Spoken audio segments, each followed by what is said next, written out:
Pojok kiri tak. Pojok kiri.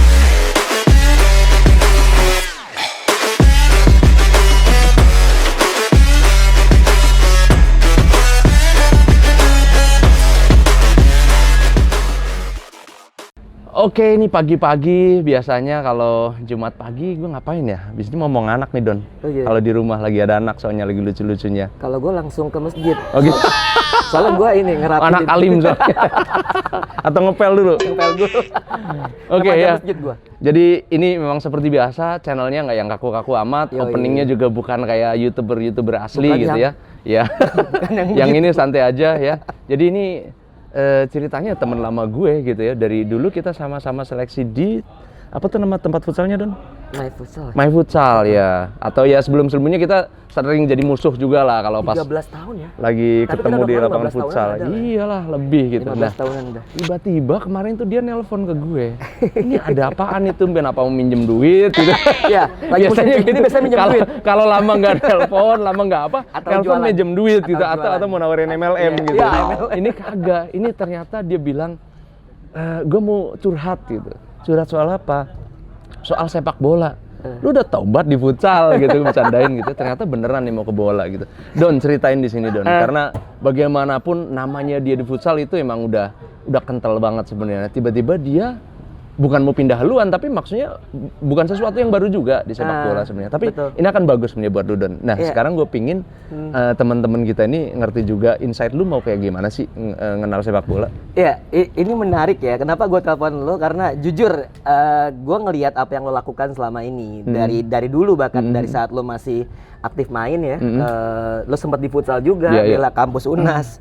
Tapi di satu sisi gue juga ngelihat bahwasanya gue tuh bukan orang baru di sepak bola. Sepak bola tuh cinta pertama gue.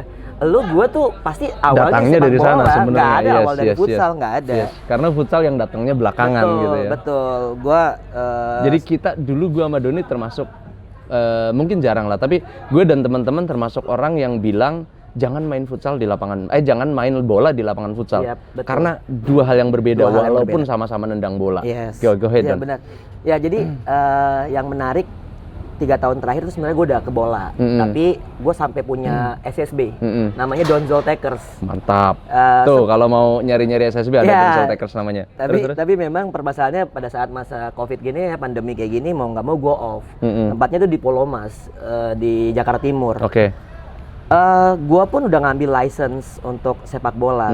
Kalau di futsal ya udah enak lah, udah zona nyaman Iya, iya. lah. Nah, jadi kalau gua menganggap bahwa kembalinya gua ke sepak bola lebih mengarah kepada gua tuh agak sedikit jengah dengan kalimat yang mengatakan bahwa anak sepak bola jangan main futsal. Karena nanti mainnya salon, mainnya stylish, bla bla bla segala macem. Nah itu sempat gue tanyain bro, sama almarhum Coach Satya Bagja. Oke. Beliau Iya, iya. instructor gue kan. Gue bilang sama coach, coach. Tapi gue ngomong depan forum, depan Iya, iya. pelatih sepak bola di license-nya itu. Gue bilang, kenapa ya? Ditanya, lu kenapa ngambil lisensi sepak bola? Saya mau tanya coach. Penasaran aja sih, kenapa sih pelatih sepak bola melarang pemain? Banyak, nggak semua ya. Iya, iya. Banyak yang melarang pemainnya bermain futsal. Iya. Terus dia bilang, salah. Itu hal yang salah. Saya aja megang timnas putri pemainnya futsal, katanya 70%, bener nggak? Betul.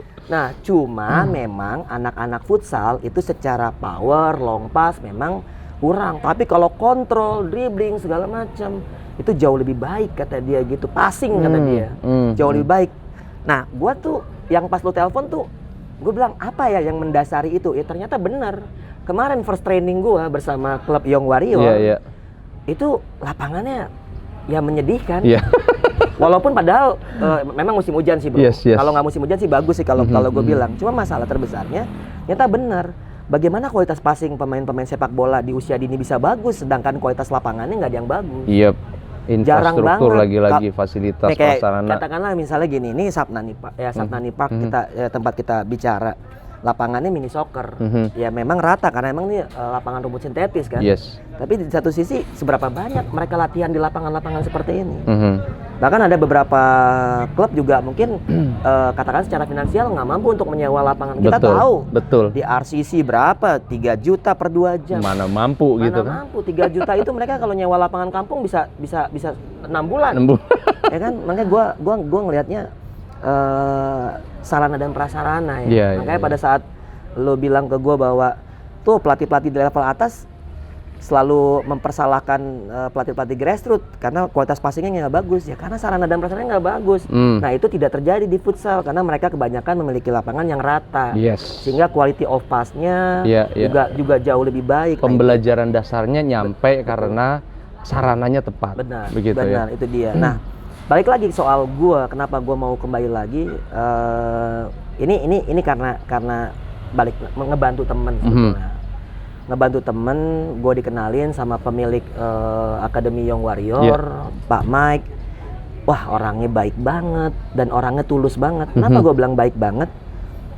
Dia mengambil anak-anak beasiswa yang notabene anak-anak kurang mampu, yang bapaknya pekerjaannya mungkin let's say ojek online, itu dipekerjakan bro sekarang di perusahaannya. Maksud gue gini, gue nih bagian dari mereka saat gue sekolah bola dulu. Gue sekolah bola tahun 94-95. Itu di Senayan namanya Wijaya Kusuma. Terus ada seleksi Asiop angkatan pertama di Menteng, gue lolos. Gue adalah angkatan Asiop pertama. Dilatih oleh pelatih Jerman Bukar Pape, almarhum Roni Patinasarani, Om Edward Chong, segala macem. Pokoknya top level pelatih saat itu gue bilang. Saat itu yes betul. Nah tapi di satu sisi gue melihat gini, saat itu ya, gue sempet ke Pelita Jaya Junior di Sawangan segala macam. Gue saat itu ngerasa sekolah bola tuh belum bisa membuat yakin diri gue untuk ada di level zona aman untuk hidup untuk kedepannya. Padahal waktu itu SSB itu nggak banyak ya. Waktu itu nggak sebanyak sekarang. Nggak sebanyak sekarang. Nggak sebanyak. Gue kompetisi di Menteng kok.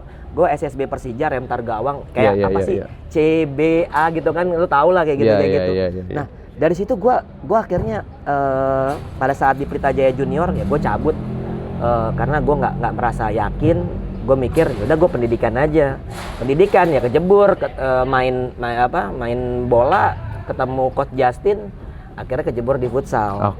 Sampai akhirnya sampai gue udah udah di futsal udah memberikan gue banyak hal lah gitu. Nah makanya gue balik lagi ke sepak bola, gue melihat ketulusan dari owner. Owner ini gue merasa belum ketemu orang yang tepat untuk ngebangun akademinya. Karena tidak sesuai sama ekspektasi. Overhead cost dia per bulan tuh luar biasa gede kok, yang dia ceritakan ke gue. Dan gue pun jarang ya akademi yang bisa membayar pelatih dengan angka yang layak. Benar nggak? Ini gue sorry tuh saya teman-teman pelatih akademi sepak bola sama di futsal juga. Tapi saya sendiri udah berkecimpung di dunia grass itu udah lama. Jadi isu ini sebenarnya udah klasik banget. Bahkan boleh dibilang ya jarang banget ada SSB yang mau menghargai pelatih dengan harga yang sekali lagi dia nggak bingung lagi kalau mau beli beras, bayar kontrakan, beli bensin dan lain-lain maksudnya. Bro, di futsal gue sering jadi direktur teknik untuk akademi-akademi tersebut. Buat naikin nama mereka, buat menambah knowledge mereka. Karena secara exposure mungkin mereka merasa gue punya nilai jual ke brand atau sponsor. Tapi permasalahan terbesarnya adalah gue ngelihat mereka cuma hidup dari iuran harian gitu. Itu dia yang gue miris segala macam. Bagaimana lu bisa membangun sepak bola yang baik kalau di grassroots lu nggak bisa tempatkan pelatih-pelatih yang berkualitas.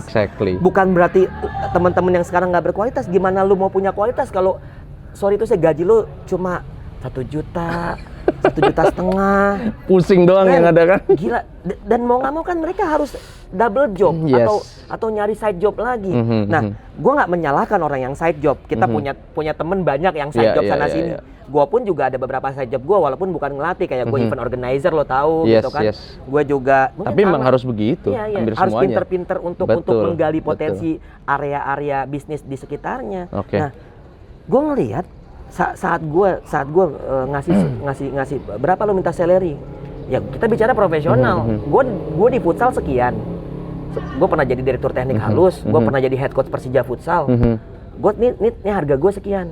Sama dia nggak ditawar. Gue bilang gue akan berikan seluruh waktu gue untuk ngelatih tim lo. Kalaupun ada tawaran kembali lagi ke futsal, selama kontrak gue masih ada di Young Warrior, gue nggak akan pergi. Respect lah ya, profesional. Iya dong, okay. gitu. Nah. Lu digaji dengan layak, ya lu juga harus memberikan semuanya dengan All layak. out, Gitu, yes. itu Okay. yang menurut gue. Nah, lu kan udah kata lu udah mulai pertama kali ngelatih. Apa hal-hal unik yang lu akhirnya temui di ngelatih sepak bola grassroots?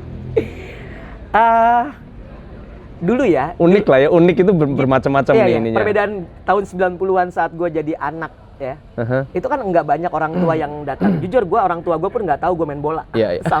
Sampai akhirnya Anak durhaka nih. waktu itu masuk final. Nggak, karena keluarga gue tuh keluarga PNS, bro. Oke. Nyokap guru, bokap itu PNS. Oh, Jadi I mereka see. tuh cuma pengennya gue pendidikan. Ya, ya. Udah Seperti umumnya orang iya, tua iya. waktu itu lah ya. Tapi kan emang mindset orang tua saat itu kan, lo jadi PNS adalah the highest tertinggi The highest kan gitu. dream, the highest achievement. Betul gitu. Oke. Jadi aman, beras aman. Ya, dapat uang BPJS, pensiun uang nantinya pensiun gitu kan. nantinya. Oke. Tapi gue bukan di zona itu gitu. Gue nggak bisa. Gue pernah kerja kantoran jam 3:30 gue kabur, padahal jam 4 baru pulang. Iya. Jam 3:30 gue udah kabur. Karena apa? Jam 4 main bola, bro. Gue lebih suka di lapangan. Bahkan pada saat sebagai pelatih pun kuliah gue kan banyak hancur. Oke, Gue oke. 4 kali kuliah. Jadi salah satunya adalah gangguan dari orang tua ketika lu baru masuk ke grassroots. Dan setelah gue jadi pelatih, gue bilang pembunuh harapan terbesar seorang anak adalah orang tuanya. Oke. Kenapa? Karena orang tua kadang memaksakan apa yang mereka inginkan, padahal belum tentu anak suka. Yes. Yes. Nah, ini masalah terbesar menurut gue. Oke. Anak seorang Donzol pasti orang-orang pada bilang, wah pasti akan jadi pemain. Enggak, gue nggak Terserah bebaskan. dia, gitu. Bahkan dia latihan bola nggak sama gue.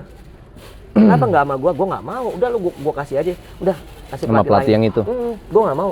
Oke. Karena gue nanti subjektif, bro. Betul. Gue nanti subjektif. Oh, gue kalau misalnya Even Fandi Ahmad loh ya. Dulu gue pernah tuh Fandi Ahmad Singapura. ngelatih Fandi Ahmad Singapura itu tiga-tiganya nggak dihandle langsung sama Fandi Ahmad. Iya. Walaupun Fandi Ahmad akan menekankan, oke anak ini harusnya dilatih ini. Tapi dia nggak mau ngelatih langsung. Ya makanya dulu gue tahu banget Irfan Fandi Ahmad, Iksan Fandi Ahmad, Ilhan Fandi Ahmad waktu kecil itu nggak dilatih sama bapaknya langsung ya. Walaupun dia ngelatih lah pasti gitu. Tapi Iya, di rumah lah gue paling ada gitu. Coach Reza, Coach Rudy waktu itu yang handle anak-anak itu tuh.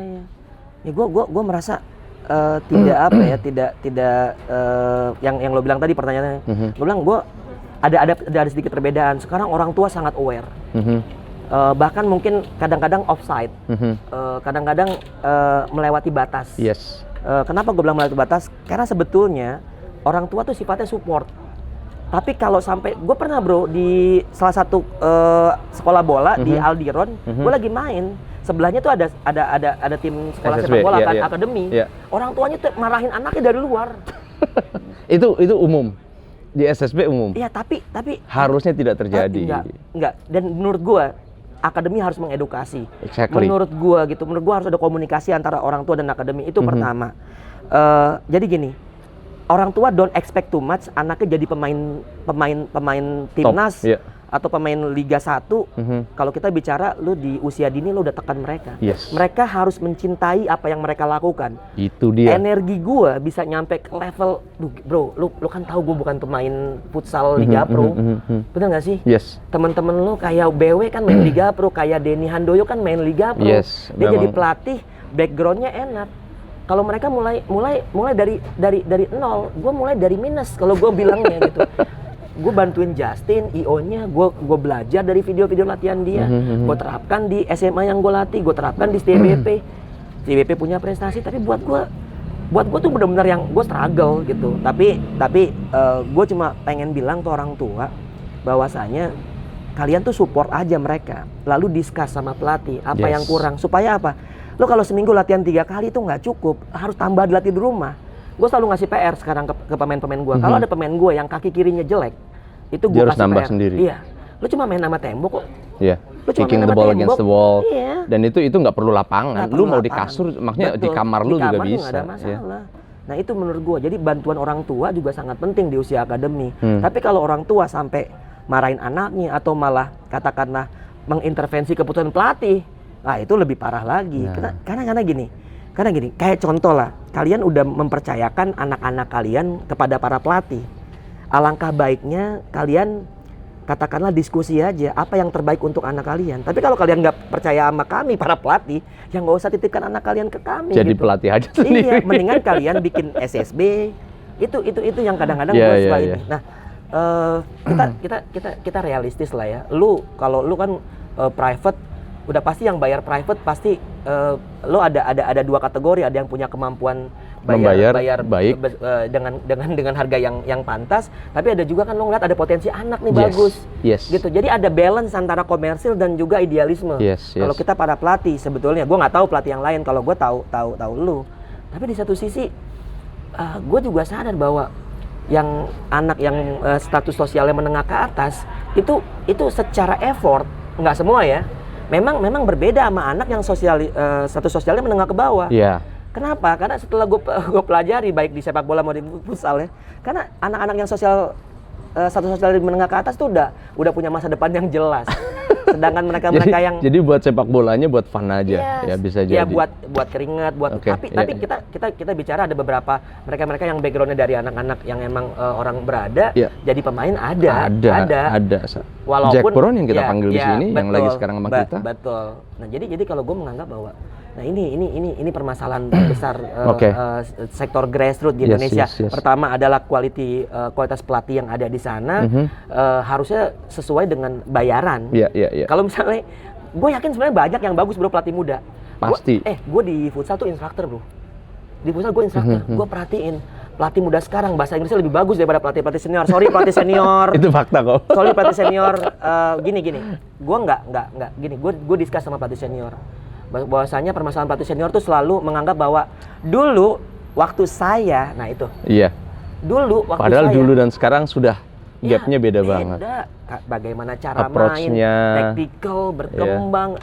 Dulu mungkin 352, 442, whatever. Sekarang tuh ada 4231, segala macam. Gila, gue bilang. Yes. Semua serba berkembang. Nah, Coach, makanya gue latih. Iya. Coach Don, ini menarik banget nih. Tapi sayangnya saya harus cut sebentar karena ada sesi latihan. Tapi tetap nanti kita akan karena ya pasti ngobrol habis ini ya. Mungkin di pertengahan karena saya bawa pelatih yang lain mungkin bisa mereka handle dulu, kita lanjut ngobrol. Mohon maaf, saya harus setup dulu sebentar saja, oke? Jangan kemana-mana. Jujur ya, kekurangan anak-anak SSB itu gerakan tanpa bolanya bro. Oke, bener. Gue pribadi, kalau mereka saat menguasai bola, oh my god, gue ngeliat banyak bakat. Banyak pemain-pemain yang kayak Febri Haryadi, banyak kayak Riko Simanjuntak, speed, agresivitas. Tapi pada saat mereka tidak menguasai bola, mereka tuh cuma sebatas pemain yang ada di lapangan, tidak melakukan support, tidak melakukan overlapping,